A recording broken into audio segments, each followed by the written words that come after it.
제가 이 기독교학대학원에서 숭실대학교에서 공부를 할 때 그 대학원에는 다양한 분들이 왔습니다. 보통 신학교에는 목사님들이 주로 오는데 숭실대학교는 이제 일반 우리 목사들이 볼 때 일반인들, 민간인들이 좀 많이 오십니다. 뭐 장로님들도 오시고 권사님들 오시고 왜 그분들이 공부하러 오냐 하면은 주로 그분들이 교회에서 교사를 하시거나 청년부를 맡는 분들이 많으세요. 기독교학 대학원이기 때문에 기독교 사회학을 공부하는데 우리 청년들이 혹은 이 세상 사람들이 지금 어떤 시대를 살고 있을까? 기독교는 이 시대에 어떤 가치를 전할 수 있을까? 그 중에 제가 만난 분 중에 한 분이 월요일 아침에 수업을 시작하는데 멀리서 오세요. KTX를 3시간이나 타고 오셔야 되는데 쉽지 않겠죠?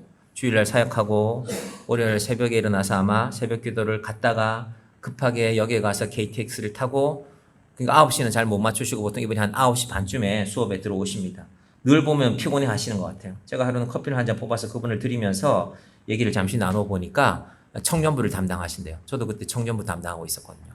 힘들고 어려운 일들이 많아서 그런데 이 젊은이들의 고민을 어떻게 풀어볼까 하고 고민하다가 학교가 좀 멀리 있지만 제주도에서 오는 분도 계셨거든요.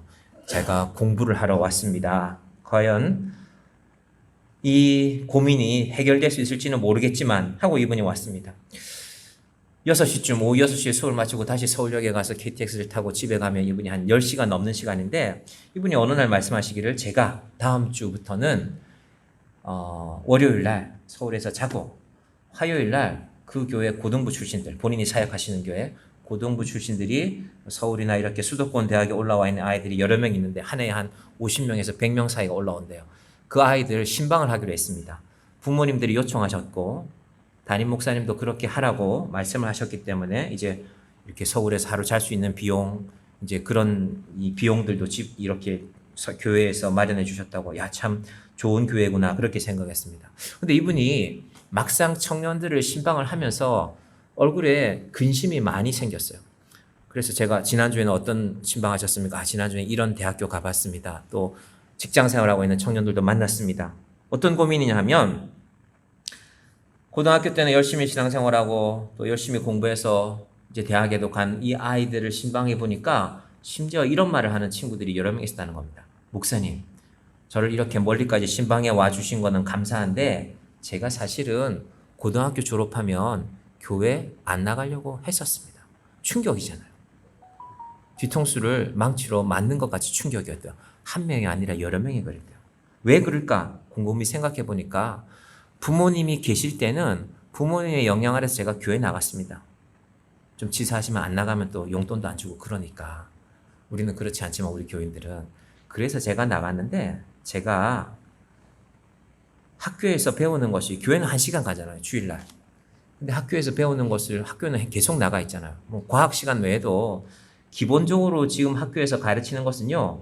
우리가 흔히 말하는 진화론을 근거로 하는 것입니다. 과학이든 생물이든 수학이든 마찬가지입니다.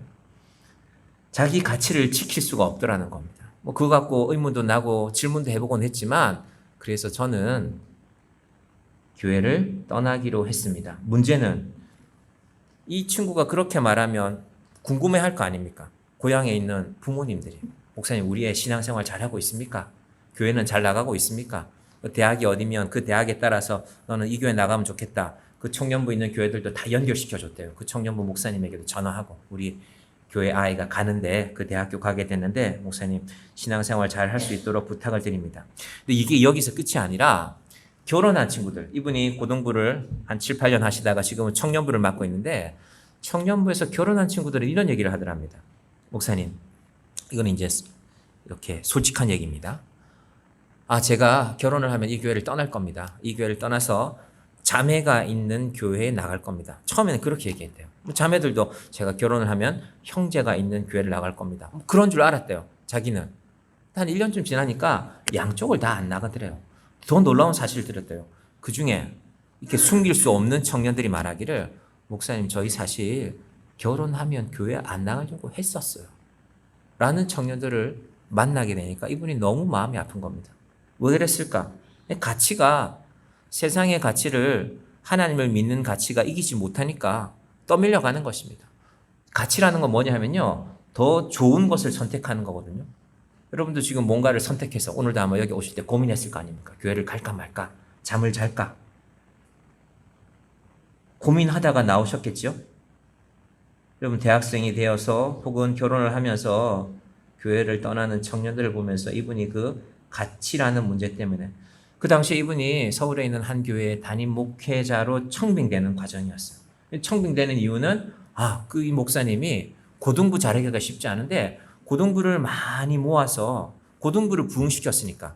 그때 저도 당시에도 청년부도 맡고 있었지만 교회 학교 전체가 제 총괄이었거든요. 유아부부터 청년부까지 작년 성경 공부도 담당하고 있었는데 쉽지 않아요.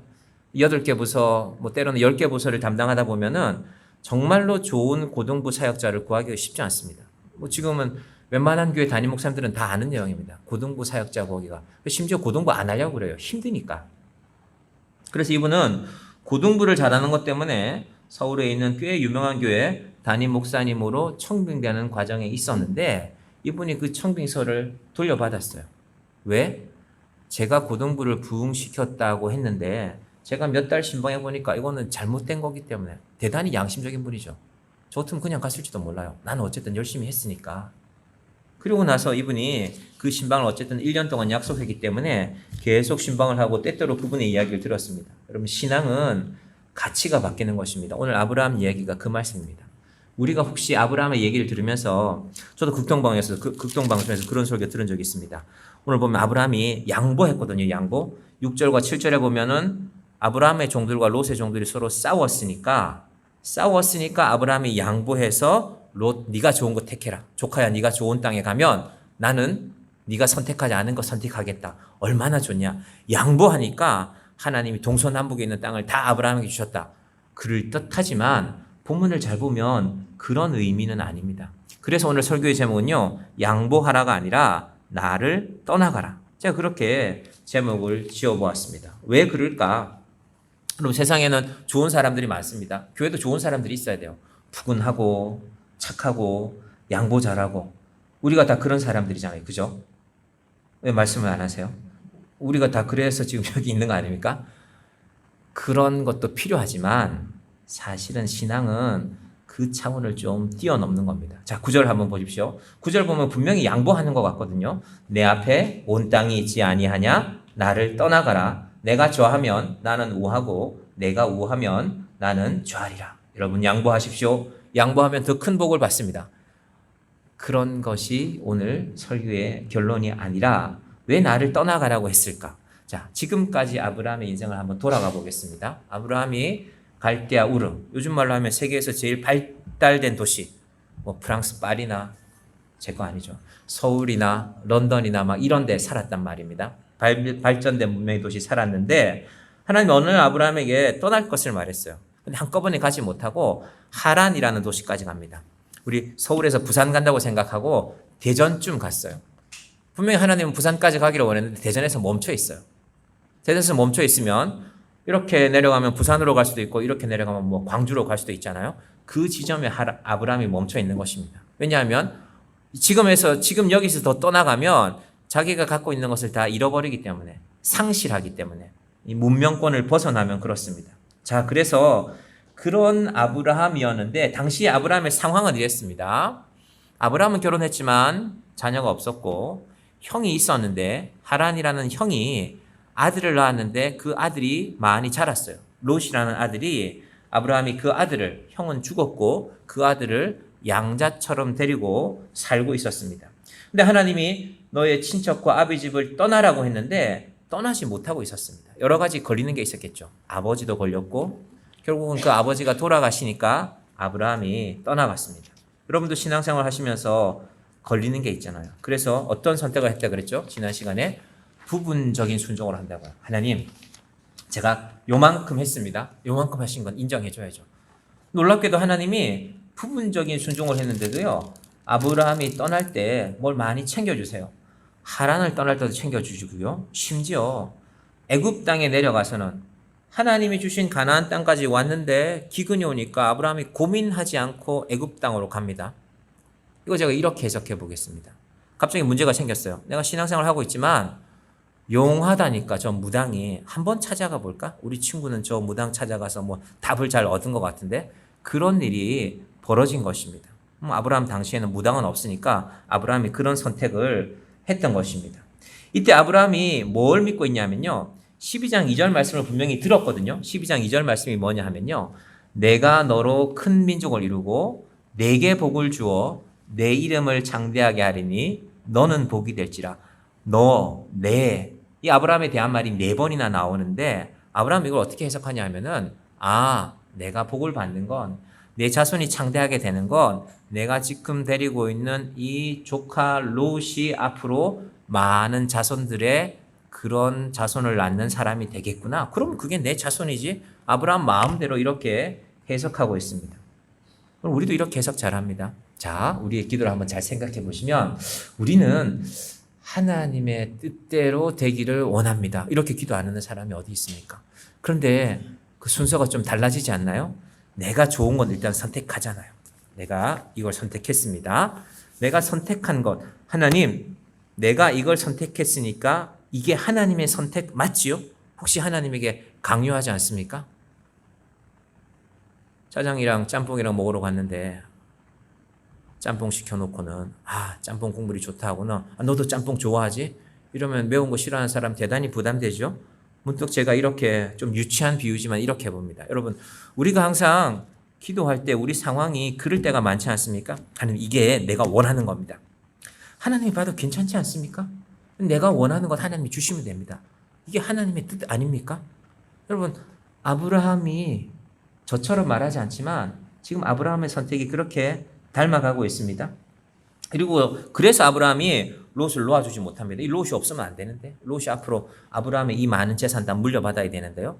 그런 상황 가운데 있는 것입니다. 그런데 지난 시간에 창세기 12장에서 아브라함이 뭔가를 깨달았어요. 좋은 것이 내게 있는데 좋은 것이 내게 치명적인 약점이 될 때가 있습니다. 아브라함의 아내 사레가 예뻤잖아요. 우리 예쁜 게 좋은 거잖아요. 뭐 예쁜 게 나쁜 겁니까? 우리 다 미남으로 살기 원하지 않습니까? 그런데 아브라함의 아내 사레가 너무 예쁜 것이 왜 문제가 됐습니까? 애굽 땅에 가야 됐기 때문에. 애굽 땅에 가면 바로 왕이 있는데 애굽의 풍습은 이방인들 가운데 예쁜 아내를 데리고 다니면 그 아내를 빼앗고 남편을 가만두겠습니까? 남편을 죽여버리는 일이 있었기 때문에 할 수 없이 거짓말했죠. 당신은 내 아내가 아니다. 이제부터 내 여동생이다. 그러나 그 문제는 그렇게 정리되지 않았습니다. 결국은 아브라함의 아내인 것이 탈로 났고 아브라함은 부끄럽게 돌아와야 됐죠. 바로에게 혼이 났잖아요. 요즘 말로 하면 예수 믿는 사람이 너 왜 그래? 이런 얘기를 들은 겁니다. 그리고 오늘 본문에도 그런 의미가 있습니다. 자, 아브라함의 종과 롯의 종들이 싸울 때요. 옆에 누가 있었는지 한번 보시겠어요? 창세기 13장 몇 절이냐 하면은 자, 7절 보십시오. 그러므로 아브라함의 가축의 목자와 롯의 가축의 목자가 서로 다투고 또 가나안 사람과 브리스 사람도 그 땅에 거주하였느니라. 아브라함의 목자와 롯의 목자들이 싸우고 있습니다. 근데 이 가나안 사람들 혹은 브리스 사람들은 원래 그 땅에 살고 있던 사람들입니다. 그들도 듣는 게 있었죠. 누가 이사를 왔는데 저 아브라함이라는 사람이 저기서 왔다네. 갈대아 우르 원래 사람인데 하란에 살다가 여기로 왔대. 왜 왔대? 하나님이 가라고 했다네. 그럼 저 사람은 하나님 믿는 사람이구나. 그와 함께 있는 조카 롯도 그러면 아브라함의 조카니까 하나님 믿는 사람들인데 그 사람이 꽤 잘 살았단 말입니다. 왜? 양들이 너무 많아서 가축이 너무 많아서 서로 땅을 갖고 싸울 만큼 잘 살았단 말입니다. 그런데 하나님 믿는 사람이 싸우네? 이게 결론입니다. 가나안 사람과 브리스 사람이 보았다라는 것이 바로 그 말입니다. 제가 정의학교의 목회와 이렇게 어찌 보면 관련이 있지만 해결하고 있는 문제 중에 하나가 소송이 있었단 말입니다. 저희 집에도. 그래서 그게 소송이 한 번 가면요. 한 번에 잘 끝이 안 나요. 민사소송은 이겨도 그걸로 끝나지 않습니다. 진 사람은 억울하거든요. 그래서 다시 하기도 하고 연결되기도 하고 그런데 일단은 끝이 났습니다. 근데 지금 제가 하고 있는 일은 말하자면 우리가 뭐 조금 이긴 것 같지만 그런데 돌려주려고 다시 일을 하고 있습니다. 돌려주는 게 쉽지가 않아요. 돌려주는 것도 절차가 있어야 되거든요. 저희 변호사 사무실에 사무장이라는 분이 그러시더라고요. 아니, 친척끼리 소송하면 얼굴 다시 안 보는 거라고. 뭐 그분은 변호사 사무실에서 오랫동안 일하셨으니까 왜 이렇게 하려고 하냐고. 이걸 돌려준다고 그 사람이 고마워할까요? 여러분 민사소송을 한번 하면요 바닥까지 보는 겁니다. 바닥까지 30년 전 50년 전 얘기 다 꺼내고 그때 내가 이렇게 해줬는데 네가 이럴 수 있냐. 그런 일이 한번 다 지나간 것입니다. 그럼에도 불구하고 그분들은 이제 연세가 많으시니까 때가 되면 돌아가실 텐데 그 자식들은 남아있거든요. 그 자식들을 언젠가는 제가 볼 것이기 때문에 정리하려고 하는 것입니다.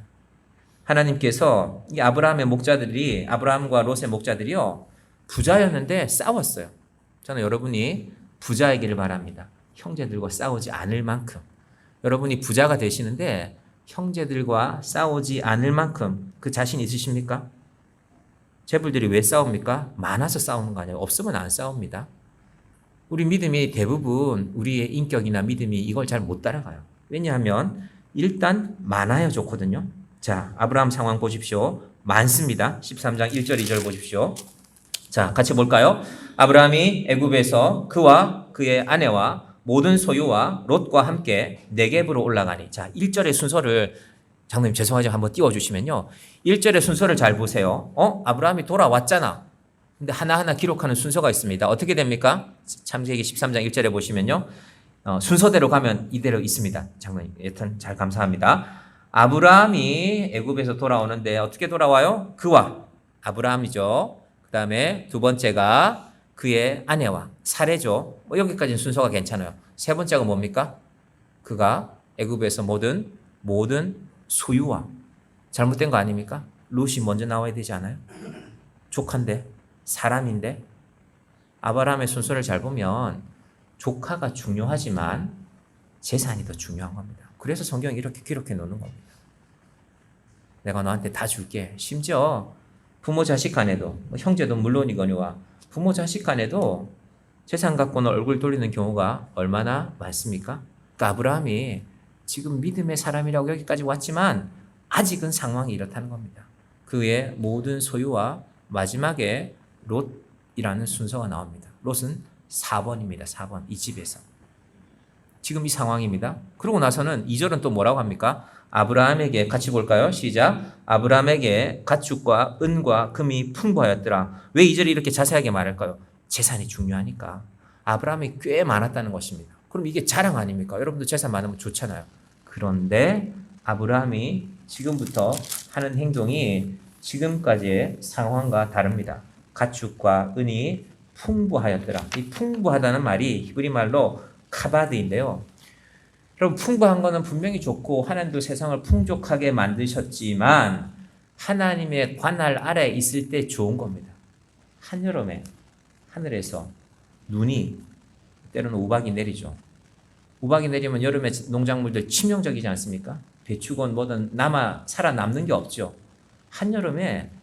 여름에는 더우면 비가 내려야지 그 비가 과해서 하늘이 갑자기 차가워져서 우박이 내리면 과하면 문제가 되는 것입니다.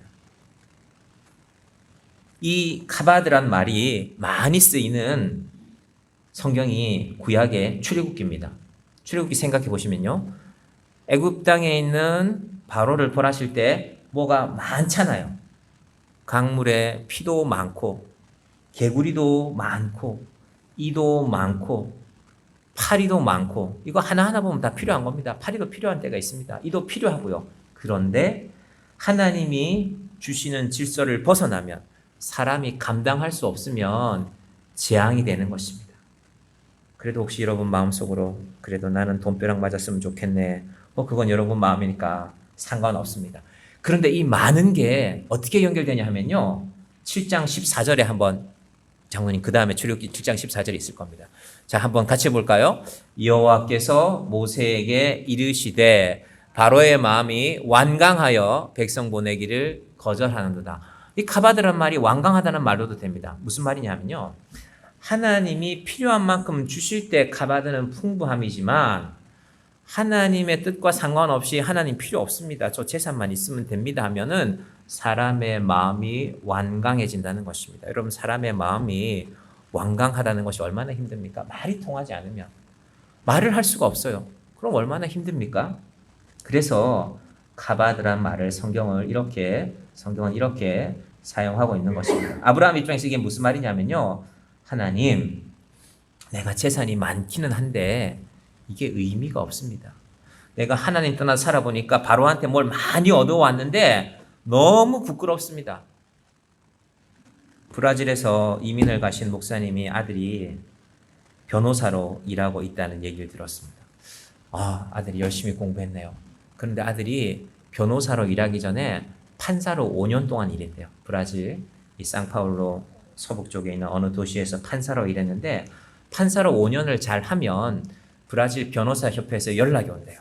당신 판사를 하는 거 보니까 양심적으로 잘하는 것 같으니까 변호사지 않겠냐. 우리는 보통 판사를 좀 오래 하다가 뭐 부장 판사 이런 거 끝나고 나서 변호사 될 때 무슨 생각해요? 내가 이제 판사 옷 벗고 나가면 뭐 할까? 그래서 이름난 뭐 신문에 나잖아요. 제가 어디에서 뭐 하고 무슨 고등학교 졸업했고 무슨 대학교 나왔고 이제 판사 그만두고 변호사 하려고 합니다. 이건 무슨 말이에요? 나를 찾아오세요. 그럼 판사가 해줄 수 있는 제일 좋은 게 뭡니까? 형을 깎아주는 거 아닙니까? 이 사람 한 10년 살아야 되는데 전관예우라는 말, 부끄러운 말이지만 우리나라에 있죠. 전관예우가 얼마나 부끄러운 말입니까? 내가 나가면 내 후배 판사들이 그래도 내 이름 보고 조금은 깎아줄 겁니다.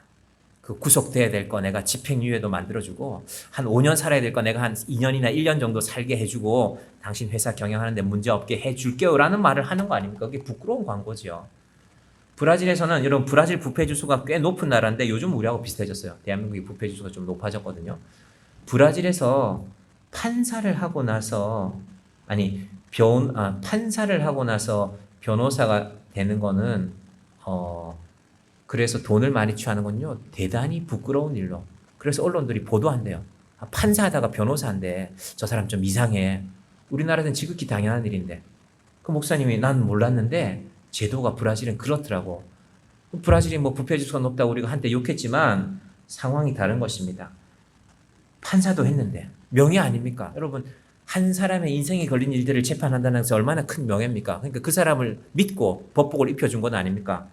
근데 내가 판사 끝났으니까 내가 이제 돈 많이 벌어야지 하고 가면 그 일을 부끄러워해야 되는데 근데 그 법을 바꾸겠습니까? 국회의원들이 판사가 검사가 얼마나 많이 있는데 그 상황 가운데 우리가 놓여 있습니다. 알고는 있어야죠. 내가 바꿀 수는 없어도.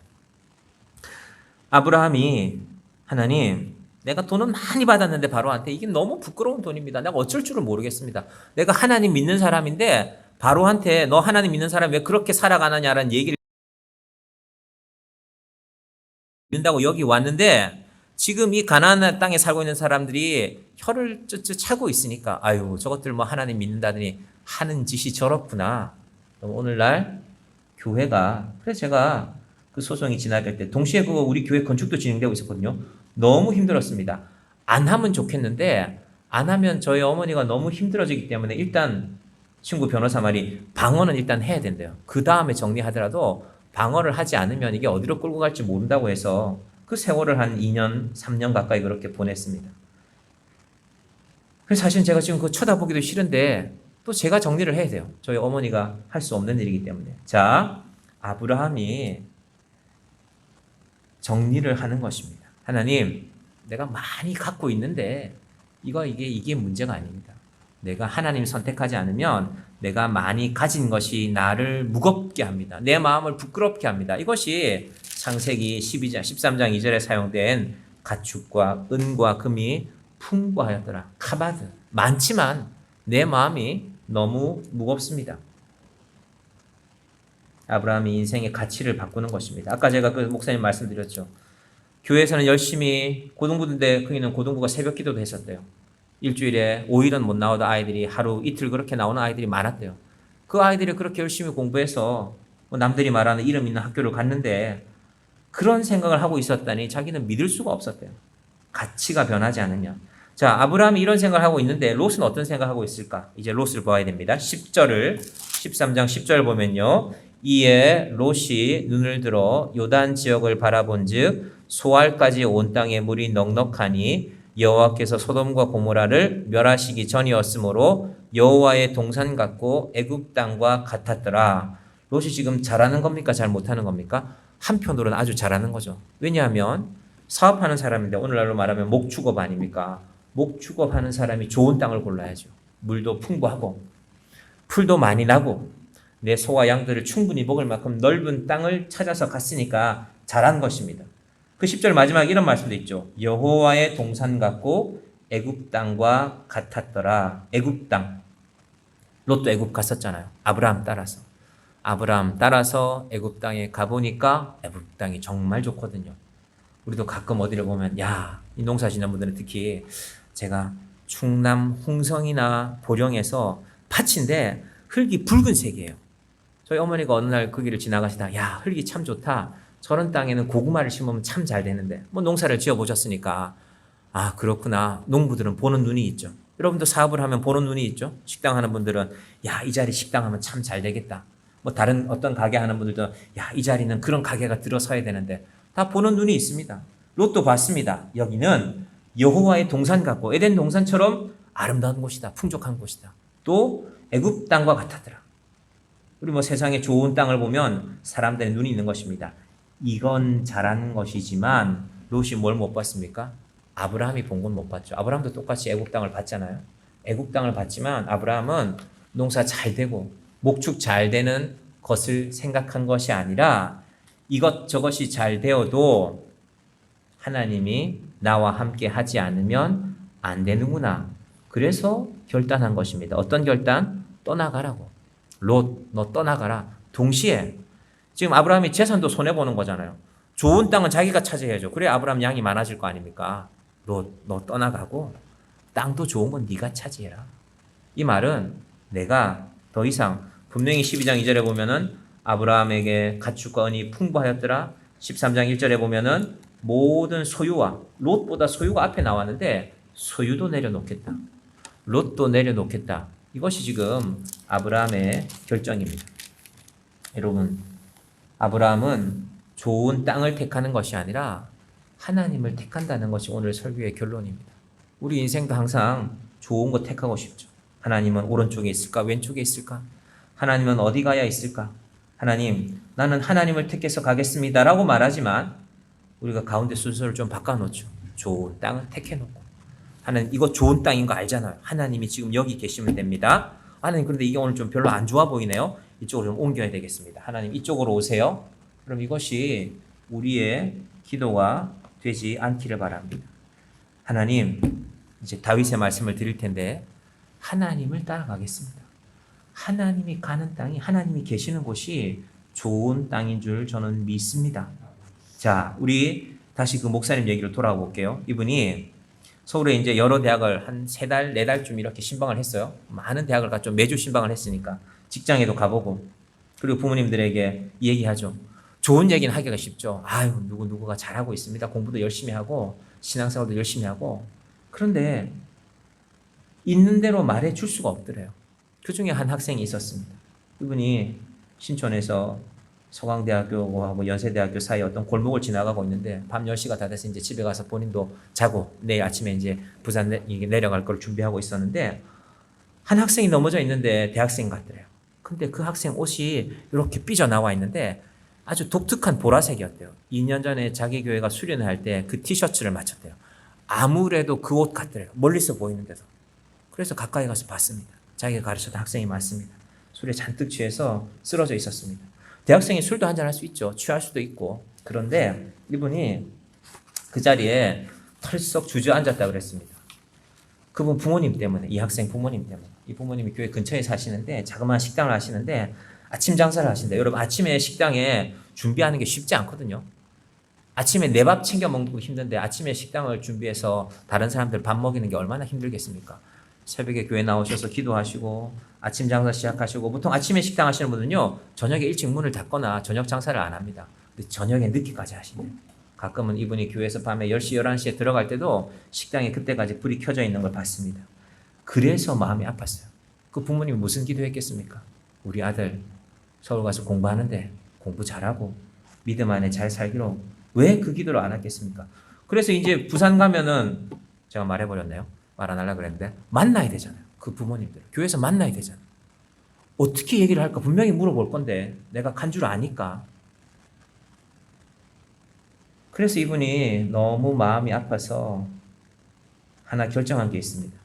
자기가 지원해서 그 교회에서는 초청을 했는데 서울에 있는 그 유명한 교회를 가지 않기로 했습니다. 양심 때문에. 그 교회에서는 내가 고등부 목회를 잘해서 나를 초청했는데 내가 생각해보니까 내가 고등부 목회를 잘한 게 아닙니까? 그리고 고등부 목회는 내가 하는 게 아니고 고등부 부서가 부응하는 것도 아니고 사실은 그 교회는 고등부가 유명해져서 많은 부모님들이 고등학생 데리고 그 교회를 찾아간 교회입니다. 웬만한 목사들은 알 만큼 유명한 교회입니다. 그래서 그분은 그 선택을 하지 않기로 했습니다. 여러분 지금 우리의 자녀들은 어디에 있습니까? 우리 자녀들이 치열한 싸움을 하고 있습니다. 학교에 가면 항상 하나님이 세상을 창조하지 않으셨더라는 얘기를 들어야 돼요. 그래서 제가 창세기를 길게 하는 것입니다. 우리는 뭔가가 있으면 해결될 거라고 생각하지만 그 뭔가를 아무리 들고 와도 생명이라는 문제 앞에 해결이 안 된다니까요. 제가 어제 아침 일찍 일어나서 텔레비전을 한번 틀어보니까 채널이 4개 나오는데 4개가 다 건강에 대한 얘기 하더라고요. 뭐 혈관에 관한 거, 뭐 오메가 3를 뭐 이렇게 섭취해야 된다. 오메가 6는 너무 많이 먹으면 안 된다. 저는 그게 뭐 어떻게 저희 식탁위에도 뭐가 올라와 있는데 잘 먹지는 않지만 그런데 우리의 건강이 중요하고 그래서 지금 의료 체계가 무너지니까 백성들이 크게 당황하고 있지 않습니까? 대한민국이 그래도 괜찮은 혜택을 좀 받고 살았는데 지금 위기 가운데 있죠. 그런데 우리가 그런 것들을 챙기기 전에 하나님이 어디 계신지를 잘 챙기기를 바랍니다. 유명한 대학 가서 연봉 많이 받는 직장 가면 여러분 그게 혹시 그 자리가 하나님이 주신 자리지라고 믿고 계십니까? 여러분 맞을 수도 있지만 그렇지 않을 수도 있습니다. 저는 그렇게 생각합니다. 우리 부모님들이 목사님 우리 애는 공부 잘해서 우리 애는 좋은 직장 들어가서 연봉 많이 받습니다. 그런데도 알 것 같아요. 그렇지만 우리 애는 신앙생활 잘 안 합니다. 부모님이 정말 모를까요? 남들한테는 그렇게 말하지 않죠. 우리 애 그래도 이런 회사 다니잖아. 그럼 우리의 자랑이 거기서 끝나지 않기를 바랍니다. 우리의 자랑이 설령 남들한테 말 안 해도 그래도 우리 애는 하나님이 계신 자리에 지금 우리 애도 있습니다. 그럼 이게 중요하지 않습니까? 교회는 그거 하면 됩니다. 여러분 고등부 예배 시간은요. 많은 교회들이 이건 표현이 그런데 소비자 중심으로 바꿉니다. 고등부 예배를 따로 드리는 교회 가운데 아침 8시에 예배 드리는 교회들이 있어요. 유명한 교회들 가운데 그런 교회들이 있습니다. 이게 고등학생들이 그렇게 한 게 아니라 부모님들이 요청해서 왜냐하면 주일날 언제부턴가 학원에서 불러냈잖아요. 애들을. 아침 9시에 나와라. 아침 10시에 나와라. 그러니까 아침 8시에 드려야 예배를 드리고 학원에 갈 수 있잖아요. 이 교회에서 온 애들도 그 도시에서 제일 유명한 학원 다니고 그리고 그곳에서 공부해서 대학 온 겁니다. 요즘 대학 가기 얼마나 힘듭니까? 그런데 과연 그 자리가 하나님이 보내신 자리가 맞는가? 제가 교회를 개척하고 아마 하루에 10번은 이런 기도를 할 겁니다. 하나님 교회가 이렇게 개척이 되는데 왜 잘 안 자라고 있습니까? 근데 제 마음에 위로가 되는 유일한 응답은 하나님 우리 교회가 좀 규모가 작아도 하나님이 여기 계신 줄 믿습니다. 제가 이 마음이 없으면 어떻게 목회를 하겠습니까? 제가 개척하고 한 7년이 지나 보니까요. 이걸 느낍니다. 사람들이 개척교회 목사의 마음을 혹은 작은 교회 목사들의 마음을 집요하게 흔듭니다. 우리 교회는 금요기도회도 없는데 목사님 교회 금요기도회를 하면 제가 가서 이것도 하고 저것도 하고 다 하겠습니다. 그 때문에 제가 만들 수는 없잖아요. 그렇구나. 그분이 나쁘다는 게 아니라 우리 금요기도회가 나쁘다는 것이 아니라 그렇구나. 사람들은 이것을 가지고 내 마음을 흔들 때가 있구나. 지금 상황에서 우리는 주중 예배를 하나 더 하나들 만들면 제가 이게 감당하기가 힘들기 때문에 제가 그렇게 말씀을 드렸습니다. 신앙은 가치를 바꾸는 것입니다. 제일 먼저가 세상을 창조하신 하나님을 믿는 것입니다. 여러분, 우리 아이들이 하나님 믿으면 우리가 그렇게 염려할 것이 있을까요? 저희 아이도 공부를 이제 초등학교 기껏해 3학년이지만 처음에는 공부를 열심히 잘하겠지. 근데 제 생각과는 달라요. 하나님께서 하셔야 되는 일이구나. 여러분 성경에 많은 인물들이 나오는데 그 중에 다윗이 이것을 잘 깨달았습니다. 자, 다윗이 시편 23편 4절, 5절, 6절에서 이렇게 말씀하고 있습니다. 장로님 조금 뒤로 넘어가시면 있습니다. 예. 시편 23편 4절, 5절, 6절. 예. 감사합니다. 한번 볼까요? 시작. 내가 사망의 음침한 골짜기로 다닐지라도 해를 두려워하지 않을 것은 주께서 나와 함께 하심이라. 주의 지팡이와 막대기가 나를 안위하시나이다. 주께서 5절 내 원수의 목전에서 내게 상을 차려주시고 기름을 내 머리에 부으셨으니 내 잔이 넘치나이다. 그리고 6절인데요. 자, 6절 볼까요? 시작. 내 평생의 선하심과 인자하심이 반드시 나를 따르리니 내가 여호와의 집에 영원히 살리로다. 지난주간 신문들을 보니까 우리 대한민국의 자영업 실태에 대해서 이렇게 많은 부분들을 보도했더라고요. 80년대, 90년대, 지금부터 한 3, 40년 전이죠. 그 업종을 선택할 때 그분들은 제일 좋은 걸 선택한 겁니다. 저기 관악구 신림동, 오늘날은 대학동으로 아마 이름을 바꾼 것 같은데 그 동네에서 파전과 막걸리를 파는 유명한 가게가 있었는데 뭐 운동권 학생들이 엄청 많이 오는 곳이었대요. 그래서 그분이 그 집 직원으로 일하다가 이제 주인장이 연세가 많아지면서 그걸 이제 말하자면 물려받았죠. 보증금을 내고 온 그 관악 신림동 사람들이 다 부러워했대요. 야, 저 좋은 자리를 저 사람이 물려받았구나. 야, 저 사람 정말 인생에 큰 행운을 얻었구나. 근데 지금 그분 그 자리에서 30몇 년 자고 계신데 지난 금요일 날 하루 매상 2만 원. 낮 12시부터 밤 12시까지 자리에 앉아 있었는데 마른 안주 하나, 맥주 한 병을 팔고 그날 문을 닫았답니다. 3년 전부터 내일 문을 닫을까, 내일 문을 닫을까. 그럼 이분이 그 자리 처음 선택했을 때 온 동네 사람이 다 부러워했다니까요. 야, 그 자리를 차지하다니. 온 세상 사람들이 부러워하는 자리였는데 우리의 선택은 또 한 금요일 날 신문에는 아마 서울 신촌에 있는 스터디 카페, 이 스터디 카페가 처음 이쪽에서 시작됐답니다. 직원을 10명 뒀대요. 아니 공부하는 학생이 10명이 아니라 직원이 10명이었다고 그분이 인터뷰를 하는데 얼마나 학생들이 공부하러 많이 오면 뭐 매장 규모가 얼마나 큰지는 모르겠지만 그렇게 온 신촌 사람들이 다 부러워했는데 지금은 신촌에 자기와 같은 가게가 그 골목에만 10개가 넘고 50개가 넘는 가게가 그곳에 있다는 것입니다. 당연히 힘들죠. 우리는 자꾸 내 길을 정해놓고 하나님이 여기 계시라고 합니다. 그런데 하나님은 하나님의 자녀들에게 오늘 내가 너와 함께 하는 것이 너의 하나님의 자리다. 네가 자꾸 나를 오라고 하지 말고 네가 나의 길에 서라고 말씀합니다. 내가 사망의 음침한 골짜기를 다닐지라도 네가 설령 사망의 음침한 골짜기를 갈지라도 내가 너와 함께하면 괜찮다. 다윗의 고백이죠. 내 평생의 선하심과 인자하심이 반드시 나를 따르니 내가 여호와의 집에 영원히 살리로다. 아브라함의 이 선택을 우리가 닮아가기를 바랍니다. 이제 아브라함의 선택과 롯의 선택이 나누어집니다. 놀랍게도 롯이 처음 이 땅을 선택했을 때 분명히 좋은 땅이었죠. 그런데 오늘 10절이 뭐라고 했습니까? 소돔과 고모라를 멸하시기 전이었는 고로. 이게 무슨 말일까요? 롯이 그 땅에 갔기 때문에 그 땅을 멸하신다는 것입니다. 롯은 좋은 곳을 찾아갔거든요. 살기 좋은 곳을. 그런데 그곳은 롯이 살 땅이 아니었기 때문에 하나님은 결국 그 땅을 멸하시는 것입니다. 그리고 그 일에 아브라함도 관여가 되어져 있습니다. 신앙은 내게 조금 더 좋아 보이는 것 선택하는 것이 아니라 삶의 방향을 바꾸는 것입니다. 삶의 선택을 바꾸는 것입니다. 우리의 현실은 여전히 남아 있습니다. 조금 더 유익한 것이 아니라 영원히 변치 않는 것을 붙드는 것입니다. 그게 생명이거든요.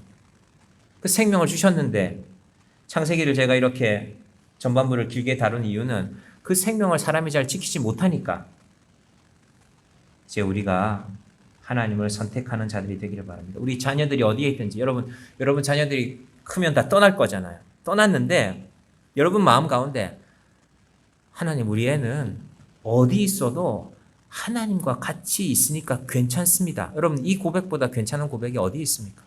우리 애가 뭐 유명한 회사에 유명한 자격으로 그것도 다 좋습니다. 그런 복도 있기를 원합니다.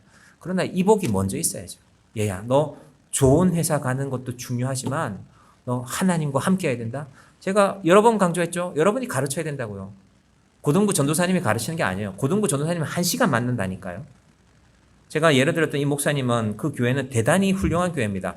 아니 목회자 한 사람이 역할이 얼마나 큰데 화요일 날 그 먼 도시에 있는 교회에서 너 신방하고 와라. 우리 청년들이 서울 가서 신앙생활 잘하고 있는지 점검하러 오라고 보냈으니까 얼마나 훌륭한 교회입니까? 이럴 수 있는 교회 많지 않습니다.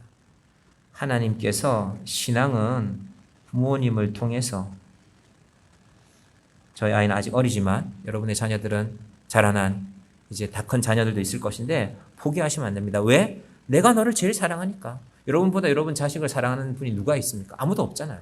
그러니까 우리가 가르치는 것입니다. 우리 교회가 이 일을, 이 선한 일을, 내 평생의 선하심과 인자하심이 반드시 나를 따르니 내가 여호와의 집에 영원히 살리로다. 저의 고백이, 여러분의 고백이, 우리의 자녀의 고백이 되기를 주님의 이름으로 간절히 축원드립니다. 기도하겠습니다.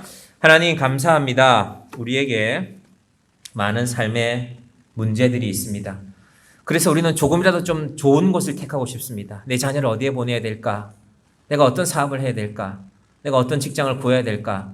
우리의 선택 앞에 늘 어렵고 힘겨운 것들이 있습니다. 그리고 그 어려운 힘겨운 가운데서 우리가 때로는 하나님을 잊어버리고, 하나님 내가 이거 선택했습니다. 이제부터는 하나님이 내 편이 되셔야 됩니다. 그러나 하나님이 우리에게 원하시는 것은 우리가 하나님의 편이 되는 것입니다. 내가 여호와의 집에 영원히 살리로다. 하나님, 우리가 그 하나님 주신 생명 붙들고 살아가는 주의 자녀들 되게 하여 주시옵소서. 특별히 우리의 자녀들 위해서 기도합니다. 지금 우리의 자녀들 어디에 있습니까? 무엇을 공부하고 있고 어디에서 어떻게 살아가고 있습니까? 하나님을 선택하는 아이들이 되기를 원합니다. 100번이고 1000번이고 기도하며 말해주고, 얘야, 네 인생에 아무리 좋은 것이 주어져도 하나님을 잊어버리면 안 된다. 아브라함이 많은 재산이 있었지만 하나님, 저 이 재산 이제 없어도 되겠습니다. 하나님, 제가 로또 떠나보내겠습니다. 그리고 하나님께서 나와 함께 해 주셔야 합니다. 하나님, 어려운 고백이지만 이 고백만이 우리의 유일한 믿음의 근거가 되게 하여 주시옵소서. 예수님의 이름으로 기도드립니다. 아멘.